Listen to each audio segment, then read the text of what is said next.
கோவிலுக்குமே போயிட்டு நான் மனசு திருப்தியா தாங்க சாமி கும்பிட்டு வெளியே வந்தேன். ஆனா இந்த ஒரு கோவிலுக்கு போயிட்டு மனசு அவ்ளோ கஷ்டமா போயிருச்சு. என்னன்னு பார்த்தீங்க அப்டின்னா, இந்த கோவில்ல அந்த அளவுக்கு இந்த கோவிலுக்கு பராமரிப்பு இல்லைங்க. இந்த கோவில் இப்டி கிடக்கிறத பார்த்துட்டு எனக்கு மனசுக்குள்ள அவ்ளோ ஒரு கஷ்டமா போயிருச்சு.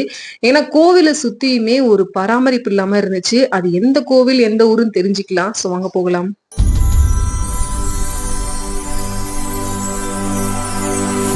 ஹாய்! நான் உங்கள் பவிதீபக். இப்ப பார்த்தீங்க அப்டின்னா 7 டேஸ் ட்ரிப் பிளான் போட்டு நாங்க போயிட்டு இருக்குது உங்க எல்லாத்துக்குமே தெரிஞ்சிருக்கும். ஃபர்ஸ்ட் புதுக்கோட்டை டிஸ்ட்ரிக்ட்ல தாங்க இந்த கோவில் அமைஞ்சிருக்கு. அதாவது நார்த்தாமலை கோவில், நார்த்தாமலை முத்துமாரியம்மன் அப்படின்னு சொன்னா எல்லாத்துக்குமே தெரியுங்க. ஆனா அதே அளவுக்கு இந்த ஜம்புலிங்கேஸ்வரர் கோவில் தெரியுமான்னு கேட்டா பாதி பேத்துக்கு தெரியாதுன்னு தான் நான் சொல்லுவேன். இந்த கோவில் எப்படி இருக்குன்னு பாருங்க. ரொம்பவுமே ஒரு பாழடைஞ்ச கோவில் எப்படி இருக்குமோ அந்த அளவுக்கு தான் இருக்குதுங்க.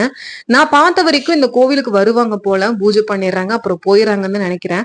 ஏன்னா அந்த கோவிலை சுத்திலுமே அந்த ஒரு மெயின்டெனன்ஸ் இல்லாதது அப்படியே தெரிஞ்சுங்க. இந்த கோவிலை பார்த்துட்டு மனசு அவ்வளோ கஷ்டமாயிருச்சு. என்னடா இது, இந்த கோவில் இப்படி இருக்குதே, இந்த நிலைமையில இருக்குதே அப்படின்ற மாதிரி அவ்வளோ கஷ்டமாயி போயிருச்சு.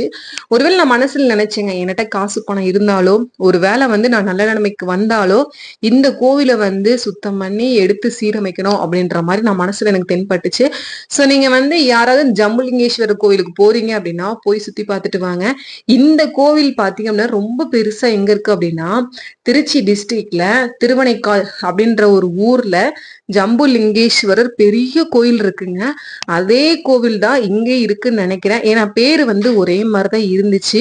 அந்த கோயிலுக்கு நாங்க போய் சுத்தி பார்த்துட்டு வந்தோம். இதே திருச்சியில இருக்க கோயில் பயங்கரமா மெயின்டைன் பண்ணிட்டு இருந்தாங்க. ஆனா இந்த ஒரு கோவிலை கண்டுக்காம விட்டுட்டாங்க அப்படின்ற மாதிரி மனசுல கொஞ்சம் தென்பட்டுச்சு. சோ நீங்க யாரெல்லாம் பழைய காலத்து கோவிலை பார்க்க நினைச்சீங்கன்னா போய் பார்த்துட்டு வாங்க.